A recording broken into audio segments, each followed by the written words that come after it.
Strait of Hormuz is a strategic waterway for seaborne oil that has long been used by Iran as a geopolitical bargaining chip, with Tehran repeatedly threatening to close it during the times of crisis.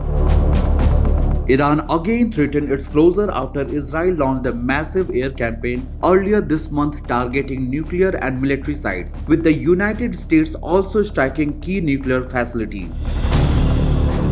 Iranian lawmakers floated the idea following the US attacks, though the decision remains with the National Security Council, Iran's highest security body.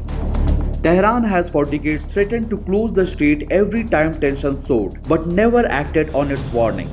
Here are the key points to know about the strategic waterway between Iran and Oman, at the center of decades for regional tensions.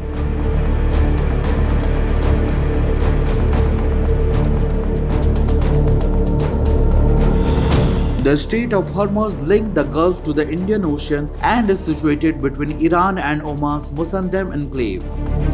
Its narrowness at around 50 kilometers and shallow waters at no more than 60 meters deep make it vulnerable to being sealed off militarily.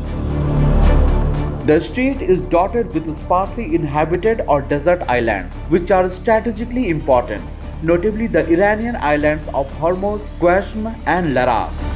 Among them are also the disputed islands of Greater Tum, Lesser Tum, and Abu Musa, which have been under Iranian control since 1971.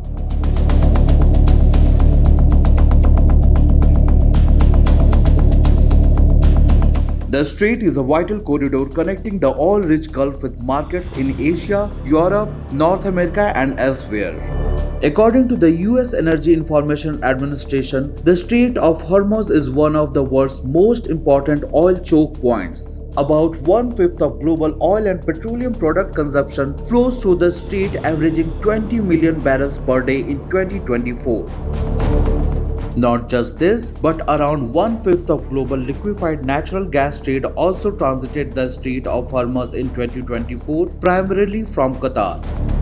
Saudi Arabia and the UAE have infrastructure to bypass the strait, potentially mitigating disruption, but their transit capacity remains very limited, around 2.6 million barrels a day.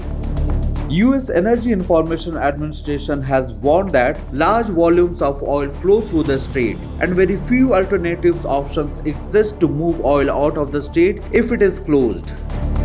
An economist and Gulf specialist Justin Alexander said in a post that Iran would gain little and lose a lot by actually doing it.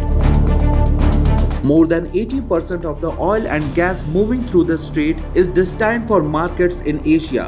The move would draw retaliation and from alliances including with the GCC or Iraq, who according to the expert would suffer the most severe economic impact, as well as oil and gas customers such as China.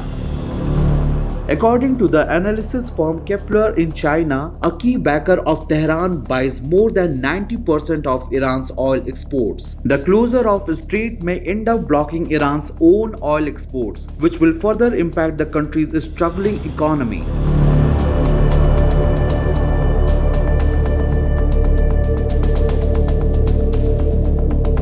Iran's Revolutionary Guard, the ideological army of the Islamic Republic, controls naval operations in the Gulf and the Strait of Hormuz. Tehran has repeatedly criticized the presence of foreign powers in the region, home to the US 5th Fleet in Bahrain and the Middle East's largest US base in Qatar. Last year, the Guard seized a container ship transiting the strait, accusing it of Israeli links, following a deadly attack on Iran's consulate in Syria blamed on Israel.